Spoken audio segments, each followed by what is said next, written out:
നമസ്കാരം. ശ്രീഭദ്ര ജ്യോതിഷത്തിലേക്ക് സ്വാഗതം. കൊല്ലവർഷം 1201 തിരുവാതിര നക്ഷത്രക്കാർക്ക് ഉണ്ടാകാൻ സാധ്യതയുള്ള അനുഭവങ്ങളെക്കുറിച്ച് നമുക്ക് നോക്കാം. തിരുവാതിര നക്ഷത്രം മിഥുനക്കൂറിൽ ഉൾപ്പെടുന്നു. അവർക്ക് 10ാം ഭാവത്തിലാണ് ശനി സഞ്ചരിക്കുന്നത്. ഇപ്പോൾ ശനി വക്രത്തിലായതുകൊണ്ട് അവർക്ക് സാമാന്യം ഗുണകരമാണെങ്കിലും ശനി നേർഗതിയിലാകുന്നതോടുകൂടി കണ്ടകശനിയുടേതായ പ്രയാസങ്ങൾ അവർക്ക് നേരിടേണ്ടി വരും. വ്യാഴമാണെങ്കിൽ ജന്മരാശിയിലും 2ാം ഭാവത്തിലുമായിട്ടാണ് ഈ വർഷം സഞ്ചരിക്കുന്നത്. ജന്മക്കൂറിലും 2ലും. ജന്മവ്യാഴം എന്ന് പറയുന്നത് ധനപരമായിട്ട് ബുദ്ധിമുട്ടുണ്ടാക്കും. ഏറ്റവും പ്രധാനമായിട്ട് മാനസികമായ വിഷമതകൾ ഉണ്ടാക്കുന്ന അവസ്ഥയാണ്.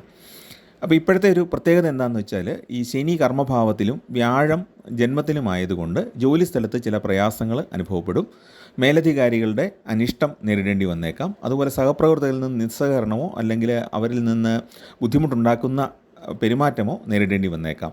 പിന്നെ സാമ്പത്തിക ഇടപാടുകൾ നടത്തുമ്പോൾ വളരെയേറെ ശ്രദ്ധിക്കേണ്ടതാണ്. സാമ്പത്തികമായ അബദ്ധങ്ങൾ സംഭവിക്കാൻ സാധ്യതയുള്ളൊരു കാലമാണ്. അതുപോലെ പ്രണയിക്കുന്നവർക്കും കാലമത്ര ഗുണകരമല്ല. വിവാഹ തടസ്സം ഉണ്ടാകാനും സാധ്യതയുള്ള ഒരു വർഷമാണ്. കടബാധ്യതകൾ വർദ്ധിക്കാതിരിക്കാൻ വേണ്ടി പല ആവശ്യങ്ങളും വെട്ടിച്ചുരുക്കേണ്ട സാഹചര്യങ്ങൾ ഉണ്ടായേക്കാം. വിദേശത്ത് ജോലി ചെയ്യുന്നവർക്ക് ഉദ്ദേശിക്കുന്ന രീതിയിൽ സമ്പാദ്യം വളർത്താനായിട്ട് സാധിക്കുകയില്ല. വ്യാഴം 2ാം ഭാവത്തിൽ ഉച്ചരാശിയിൽ വരുന്ന സമയത്ത് കടങ്ങൾ കുറെയെങ്കിലും വീട്ടാനായിട്ട് സാധിക്കുന്നതാണ്. അതിന് ശ്രമിക്കേണ്ടതുമാണ്.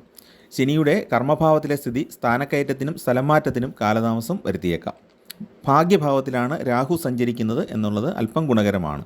കുറച്ച് ധനഗുണമൊക്കെ ലഭിക്കുന്നതാണ്. വലിയ ദോഷം ഉണ്ടാവുകയില്ല. പക്ഷേ മനസ്സിന് മുറിവേൽക്കുന്ന സംസാരങ്ങൾ പലരുടെയും ഭാഗത്തുനിന്ന് ഉണ്ടാകാനായിട്ട് സാധ്യതയുണ്ട്. അതുപോലെ ജോലി കിട്ടാൻ വൈകുന്നത് മനസ്സിന് വിഷമം ഉണ്ടാക്കാൻ സാധ്യതയുണ്ട്. കേതുവിൻ്റെ 3ലെ സ്ഥിതി കേസുകളിലും മറ്റും അനുകൂലമായ സാഹചര്യം ഉണ്ടാകും. പക്ഷേ സഹോദര സ്ഥാനത്തുള്ളവരുമായിട്ട് തർക്കമുണ്ടാകാനും സാധ്യതയുണ്ട്.